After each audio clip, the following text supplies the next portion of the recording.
एक पिटिशन भी है कोई हाई कोर्ट में कि जितने भी लोग इस सेटअप का हिस्सा होते हैं, केयर टेकर सेटअप का, वो अगले 2 साल तक नहीं पोजीशन ले सकते कोई, और ये पेंडिंग है हाई कोर्ट के रूबरू। हो सकता है उस पर भी कोई बात आगे बढ़ जाए, लेकिन नोटिस करने की बात तो है। बहुत सी चीज़ें ऑब्जर्व कर रहे हैं कि चादर से ज़्यादा पाँव फैलाए हैं इस निगरान हुकूमत ने, और सभी इसको गौर से देख रहे हैं, लेकिन कोई बात नहीं कर रहा। कहाँ कहाँ आपके ख्याल में इख्तियारात से तजावुज़ किया इस निगरान हुकूमत ने? इसमें काफ़ी डिबेट हुई है, स्पेशली सेनेट के अंदर।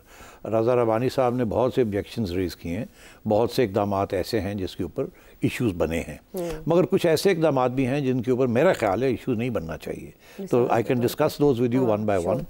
देखिए, ख्वाजा आसिफ साहब ने 2013 में एक सुप्रीम कोर्ट में पिटिशन की थी, बड़ी फेमस पिटिशन है, जिसके ऊपर पोस्टिंग्स एंड ट्रांसफ़र्स के ऊपर उन्होंने ऑब्जेक्शन लगाया था कि केयर टेकर्स जो हैं वो नहीं कर सकते। तो उसमें उनके हक में जजमेंट आई थी, और बड़ी डिटेल्ड जजमेंट है कि पोस्टिंग्स एंड ट्रांसफ़र्स जो हैं वो आप नहीं कर सकते, अलबत्ता इलेक्शन कमीशन से इजाज़त लेके आप कर सकते हैं। तो अगर इन जो 4 प्रोविंशियल हुकूमतें हैं और फेडरल गवर्नमेंट भी, अगर ये इलेक्शन कमीशन से इजाज़त ले लेते हैं किसी पोस्टिंग ट्रांसफ़र की, तो वो अलाउड है अंडर द रूल्स। सो पहली बात तो ये है। दूसरी, क्योंकि मैं भी CM रहा हूँ ना, तो मुझे भी पता है, हमने भी पोस्टिंग ट्रांसफर्स अगर करनी होती थी तो हम EC से, इलेक्शन कमीशन को ख़त लिखते थे कि हम ये करना चाह रहे हैं, वहाँ से जवाब आ जाता था ठीक है आप कर सकते हैं, फिर हम करते थे। तो ये तो इशू नहीं है पोस्टिंग ट्रांसफर्स का। अलबत्ता अगर आप कोई ऐसी चीज़ करते हैं जहाँ without taking permission of the election commission, तो वो चैलेंज हो सकती है। तो एक तो ये ख्वाजा आसिफ का बहुत बड़ा बहुत अहम केस था। इसी तरीके के साथ एक और केस था 1992 में, मैं उसके नोट्स लिए हैं। Regional commissioner of income tax Zafar Hussain साहब थे। वहाँ भी इसी किस्म के इश्यूज़ खड़े हुए थे पोस्टिंग ट्रांसफर्स के। तो ये 2 तो बड़ी क्लियर कट इश्यूज़ थे। अच्छा, अब आइए कि आपने जिक्र किया कि जुलाई 26 को जाने से पहले इन्होंने जो PDM गवर्नमेंट थी, अता साहब ने वहाँ कुछ नए, आज़म नज़ीर तारड़ साहब थे, तारड़ साहब ने, हाँ, उन्होंने एक्चुअली तब ये कहा था कि अपोजिशन का और हमारे जो एलाइज हैं उनका एतराज़ है कि पोस्टिंग एंड ट्रांसफर्स को आप माइनस करें, वो ना करने दें, लेकिन बाकी आप जो कर रहे हैं वो फिर उस पर हमने उनकी बातें, उनके एतराज़ात मंजूर कर लिए हैं। हाँ, तो वहाँ उसके अंदर उन्होंने स्पेशली 3 एरियाज़ के अंदर इजाज़त मांगी थी और वो कानून पास हो गया था। तो इसलिए वो 3 एरियाज़ के अंदर अभी जो भी इक़दाम हो रहे हैं वो कवर्ड हैं under the new law amendment जो हुई है to the election act in July of 23। वो क्या थे? एक तो ये था कि केयर टेकर गवर्नमेंट को फाइनेंशियल पावर्स बहुत ज़्यादा दे दिए गए, कि उनके फाइनेंशियल पावर्स के अंदर इजाफा कर दिया गया कि आप ये भी कर सकेंगे, ये भी कर सकेंगे, ये भी कर सकेंगे, प्राइवेटाइज भी कर सकेंगे। अच्छा, उसके आगे फिर ये था जिसके अंदर फाइनेंशियल पावर्स आ गया, फिर ये था कि इकोनॉमी के ऊपर और इंटरनेशनल रिलेशंस के ऊपर और फॉरेन गवर्नमेंट्स के साथ मुज़ाकरात करने के लिए वो भी पावर्स दे दिए गए थे। अच्छा, तो इकोनॉमी के अंदर आ जाता है ना, डोनर्स के साथ, इंटरनेशनल गवर्नमेंट्स के साथ, इकोनॉमिक एंड फाइनेंशियल मैटर्स के साथ, ये सारी चीज़ें कवर हो जाती हैं। ठीक है। तो इसमें फिर IMF वगैरह भी कवर हो जाता है। और तो ये मैं समझता हूँ इसके अंदर अब जो कुछ हुआ है अंडर दीज न्यू पावर्स, उसके अंदर एक तो IMF के साथ, दैट्स ओके। दूसरा ये प्राइवेटाइजेशन, दैट्स ओके। इसी तरीके के साथ FBR का रीस्ट्रक्चरिंग प्लान, वो भी फाइनेंशियल पावर्स में आ जाता है, और फाइनेंस कॉमर्स वो भी आ जाता है, अब कवर हो जाता है किस्म का रीस्ट्रक्चरिंग का। पावर सेक्टर के अंदर यूनियन एक्टिविटीज़, अच्छा अब पावर सेक्टर तो इकोनॉमी में आ गया, यूनियन एक्टिविटीज़ जो है वो ऐसे है। हाँ। तो अब क्या उसको चैलेंज किया जा सकता है, नहीं किया जा सकता? रज़ा रब्बानी साहब ने तो इसके ऊपर एतराज़ कर दिया। उन्होंने कहा कि ये यूनियन को आप बैन नहीं कर सकते, बाकी आप एनर्जी सेक्टर के अंदर जो भी करना चाहें कर लें, मगर unions that is a political act, वो आप नहीं कर सकते। मगर वो अभी फैसला नहीं हुआ कि होगा या नहीं होगा। अच्छा, इसी तरीके के साथ केयर टेकर गवर्नमेंट ने जो फंड्स दिए थे PDM गवर्नमेंट ने जाने से पहले 60 करोड़, 50 करोड़, 100 करोड़ के डेवलपमेंट फंड्स MNAs को दिए थे। केयर टेकर गवर्नमेंट कह रही है कि जितने खर्चे हो गए बाकी वापस करो। अच्छा। हम नहीं देंगे आपको। अच्छा। तो ये भी एक फाइनेंशियल पावर्स के अंदर प्रोटेस्ट तो होगी उसके ऊपर कि जी ये आप कैसे ले सकते हैं, एक चीज़ हो चुकी है उसको कैसे वापस कर सकते हैं। मगर मैं समझता हूँ ये भी कवर हो जाता है under the economy and finance, because financial federal government को पैसों की ज़रूरत है, तो उन्होंने जो दिया वो वापस भी ले सकते हैं। अच्छा। तो ये भी कवर हो जाएगा। मगर अब आगे आए, एक दो ऐसी चीज़ें हैं जहाँ मुझे सख्त प्रॉब्लम्स हैं, और मैं समझता हूँ रज़ा रबानी साहब को भी बड़े सख्त प्रॉब्लम्स हैं, और लोगों ने भी इसके ऊपर एतराज़ किया।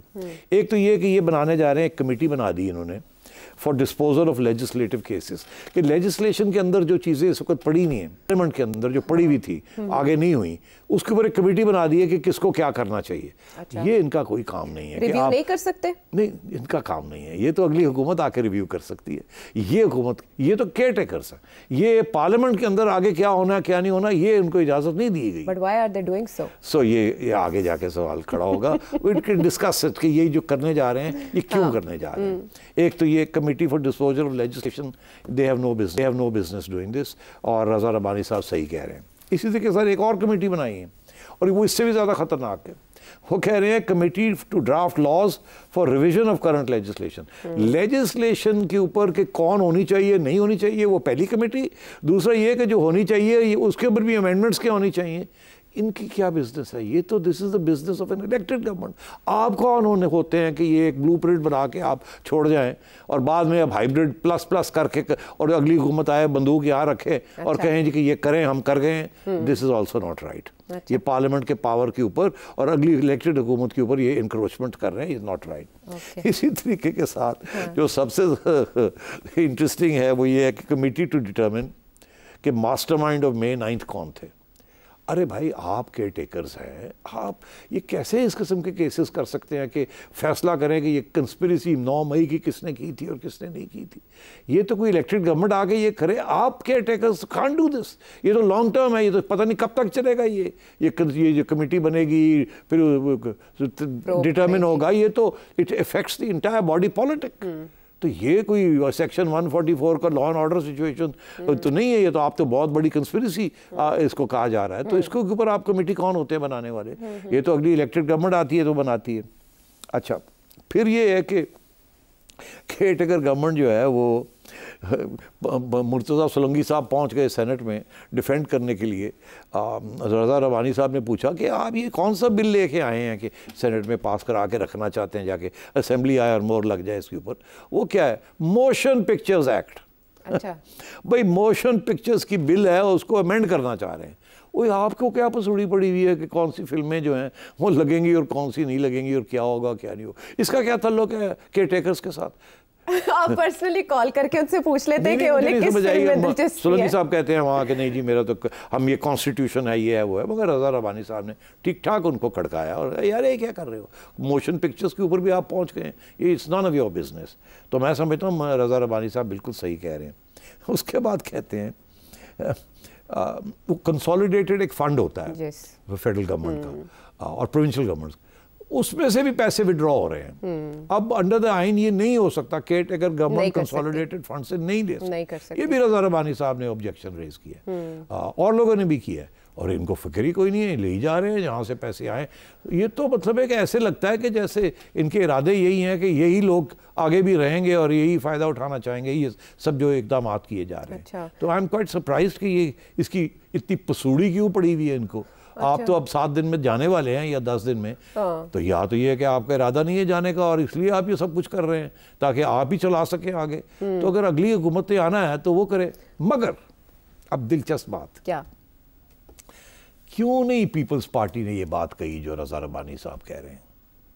अच्छा, वो वहाँ सेनेट में ही बोले लेकिन पीपल्स पार्टी कंडेम नहीं कर रही, आप कह रहे हैं। नून लीग क्यों नहीं इन चीज़ों को कंडेम कर रही? हाँ, वो तो जाहिर है। नहीं तो जाहिर नहीं है ना। तो इसका क्या मतलब है कि ये मिली भगत है, सारे मिले हुए हैं। हाँ। क्या पीपल्स पार्टी ने और नून लीग ने इनको कहा है करो करो करो, असी नहीं कर सकेंगे?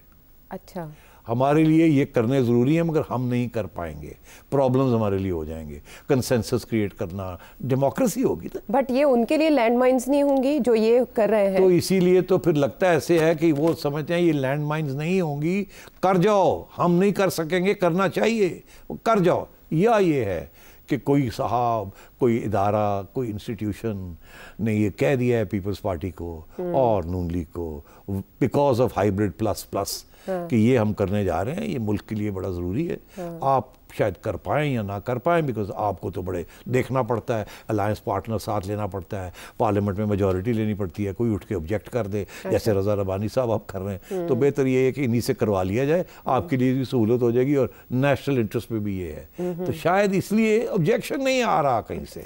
बड़ी इंटरेस्टिंग बात है ये। तो इसलिए मैं ये समझता हूँ ये मिली भगत है। अच्छा, ये तय हो चुका है, इसीलिए उनको पावर्स दिए गए ये, और अता तारड़ साहब ने ये पावर्स भी दिलवा दिए। बेचारे एक रज़ा रबानी साहब रह गए हैं जो असूलों के ऊपर बात करते हैं, बाकी सब चुप है।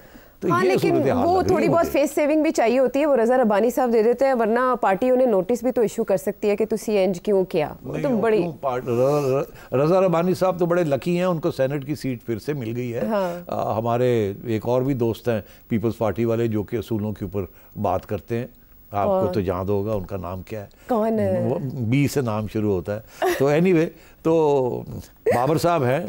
अच्छा, तो वो भी, उनको भी उन्होंने सीट नहीं दी इस दफा। अच्छा, ये जो बात आप कर रहे हैं ये बड़ी इंटरेस्टिंग है कि सब मिले हुए हैं, कंट्रोल डेमोक्रेसी। फरतुल्लाह बाबर की बात कर रहा हूं, फरतुल्लाह बाबर साहब, एफ से फरतुल्लाह बाबर साहब। हाँ, वैसे वो बड़ा अपोज करते हैं, बड़े दबंग सियासतदान है, बहुत सीनियर पॉलिटिशियन है, की बात करते हैं हमेशा। उनको सीट नहीं दी पीपल्स पार्टी ने, सेनेट में रिव्यू नहीं किया उनको। हाँ, लेकिन रज़ा रबानी साहब भी तो एक दौड़ में थे, एक बार दौड़ में, और उन्हें नहीं नॉमिनेट किया था। तो यही है ना कि जो वहाँ डिसिडेंट्स हैं, जो असूलों की बात करते हैं, वहाँ भी जगह नहीं पाते, वो कहीं भी नहीं जगह पाते ना, किसी पार्टी में नहीं जगह, कबूलियत नहीं होती। अच्छा, हमने कंट्रोल डेमोक्रेसी तो देखा, कंट्रोल केयर टेकर सेटअप पहली बार देख रहे हैं ना, जिस तरह की आपने बातें की। ये तो सुप्रीम कोर्ट के कुछ फैसले भी चैलेंज कर चुकी है इंटरिम गवर्नमेंट, कर सकते हैं ये? ना, नहीं कर सकते। अच्छा, तो फिर इसका मतलब है अनवारुल्लाह काकड़ साहब तो वो खुशकिस्मत तरीन इंसान है जिन पे निगाहे करम है, शफकत है, दस्ते शफकत। अब कल आपने पूछ लिया था मुझसे कि जी वो हाफिज साहब भी एड्रेस कर रहे हैं, तो मैंने आपको बताया था कि क्या मजबूरी है। तो इसलिए यहाँ भी काकड़ साहब भी हर जगह पे पहुँचे हुए होते हैं। अब मैंने तो आज तक ऐसा कुछ प्राइम मिनिस्टर नहीं देखा केयर टेकर जो कि जिस किस्म की ये परफॉर्मेंसेस कर रहे हैं और जिस किस्म की ये फैसले कर रहे हैं और जहाँ जहाँ जाके ये इंटरेक्शंस कर रहे हैं और स्पीचेस दे रहे हैं। मैंने तो परफॉर्मेंस पे आपको एतराज़ है, वो वाइट पेपर जारी करने लगे, मेरा ख्याल है सुने ज़रा वो अपने मुंह से अपनी तारीफ क्या करें। जी, मैं चाहूँगा कि हमारी हुकूमत वाइट पेपर भी रिलीज़ करे जो कि इंटर मिनिस्ट्रियल कॉन्ट्रीब्यूशंस हैं इस हुकूमत की, उनको हाईलाइट किया जाए, उनको बताया जाए। ये एक ब्लूप्रिंट के तौर पे जो आने वाली हुकूमत है उसके सामने जहाँ जहाँ हमारी बेहतर कारकर्दगी है उसकी वजूहात को जाना जाए और उससे अगर मुस्तफ़ीद हो सकते हैं तो मुस्तफ़ीद हों। ये तो सारे जो तेवर है ना इनके, वो नॉन इलेक्टेड वाले नहीं है, इलेक्टेड वाले हैं। वाइट पेपर भी पहली बार जारी होगा किसी care taker government white papers नहीं करती। अच्छा। हम भी रहे हैं केयर टेकर चीफ मिनिस्टर, हमने तो कोई वाइट पेपर नहीं इशू किया कि जी, क्योंकि हमारा रोल बड़ा लिमिटेड होता है। इलेक्शन करानी है साफ शफाफ, बाकी चुप करके अंडर द काउंटर। ठीक है, अगर आपने अलहमरा जाके कोई म्यूजिकल फेस्टिवल को पत्ता काटना है या इस किस्म की चीज़ करनी है वो आप कर लें, मगर ये कि जी आप पब्लिक में जाके और स्पीचेस दें और अपनी कारकर्दगी के बारे में बात करें, ये तो कोई इलेक्शन तो नहीं आप लड़ने जा रहे। इनफैक्ट आपको तो रोका गया फ्रॉम कंटेस्टिंग इलेक्शन। आप लोग जो लोग केयर टेकर्स में हैं वो इलेक्शन नहीं लड़ सकते 2 साल के लिए। तो मतलब है कि ये अपनी कारकर्दगी के ऊपर और साथ खुद कह रहे हैं प्राइम मिनिस्टर साहब कि अगली हुकूमत जो आ रही है मुंतखब हुकूमत, वो देखें हमने क्या काम किया है, इसी लाइन्स के ऊपर चले। तो मतलब है ये मुझे हाइब्रिड प्लस प्लस से भी आगे मेरा ख्याल है कुछ नज़र आ रहा है। और दिलचस्प बात यह है कि ऑब्जेक्शन कहीं से नहीं आ रहा। हाँ, ऑब्जेक्शन नहीं आ रहा। और जब ये लेजिस्लेशन जिसका बार बार हवाला दे रहे हैं जो जुलाई 2023 में की गई, तब भी सबको ये लग रहा था कि ये जो केयर टेकर्स आ रहे हैं ये कंटिन्यू करेंगे फॉर लॉन्ग। क्या आपकी नज़र में ये तासुर अब रद्द हो चुका है, ये जा रहे हैं? नहीं, जा तो रहे हैं मगर ये नहीं भी जा रहे, क्योंकि ये जो चीज़ें छोड़ के जा रहे हैं ना, ये सारी कमेटी फलाना, ये अगर अगली हुकूमत इनको तब्दील करना चाहेगी तो श्योर बढ़ जाएगा। अच्छा। कि जी ये तो अच्छी चीज़ थी, ये आप क्यों ख़त्म कर रहे हैं। तो ये किस्म की समझे आप बूबी ट्रैप्स छोड़ के जा रहे हैं। अच्छा, अब इनकी जो बात है वो बड़ी इंटरेस्टिंग है। ये कोई ज़ाती मफाद में नहीं हो रहा। अच्छा। उनका ये कहना है कि ये नेशनल इंटरेस्ट में हम करने जा रहे हैं, बिकॉज ये नेशनल इकोनॉमी और नेशनल पॉलिटिक्स की ये ज़रूरत है। तो ये it's a very powerful argument by the way. ये बुरी चीज़ें नहीं हैं, ये अच्छी चीज़ें हैं। हाँ। मगर सवाल ये आता है अच्छी चीज़ें हो या बुरी हो, आइन के खिलाफ है। तो मगर फिर आइन के खिलाफ तो और बहुत सी चीजें यहाँ हो रही हैं तो ये हमें तो यही कहा जाता है कि नेशनल इंटरेस्ट में ये सब कुछ हो रहा है। और मीडिया वाले आप लोग कौन होते हैं ये बात करने वाले? अगर स्टे हैं वो ऑन बोर्ड हैं तो अच्छा, ये पीडीएम की एक्सटेंशन इनको कहा जाता था, फिर कहा जाता था कैबिनेट में ज़्यादा नून लीग के करीब समझे जाने वाले लोग शामिल हैं। डू यू थिंक कि ये सब कुछ नून लीग को मुनाफा देगा अगर अगली हुकूमत नून लीग बनाती है? तो ये जो कुछ हुआ, देखिए ये तो मैं समझता हूँ कि कोई नून लीग की तरफ से मेजर ऑब्जेक्शन तो आया नहीं। तो are they good with it? I think they good with it. I think they good with it. अभी आप उनका मंशूर आने वाला है तो आप शायद उसकी तरफ जब तवज्जो देंगे तो फिर पता लगेगा कि वो whether they agree with all this और नॉट। तो सिटी साहब कैसे कैरेक्टराइज करेंगे आप हमारे केयरटेकर प्राइम मिनिस्टर को? He is a young man. और आप क्या कैरेक्टराइजेशन चाहते हैं? स्टूडेंट्स के साथ interaction and he feels young to interact with them. मैंने नहीं देखा पहले इस तरह से किसी ने इंटरेक्ट किया। आई सपोज आप कह सकते हैं कि काकड़ साहब is selfie prime minister. Image building में लगे हैं प्लीज करने। Okay okay fine. So this is all about caretaker setup and caretaker prime minister. They are outgoing suppose to be, but let's see 8 फरवरी कोई ज़्यादा दूर नहीं।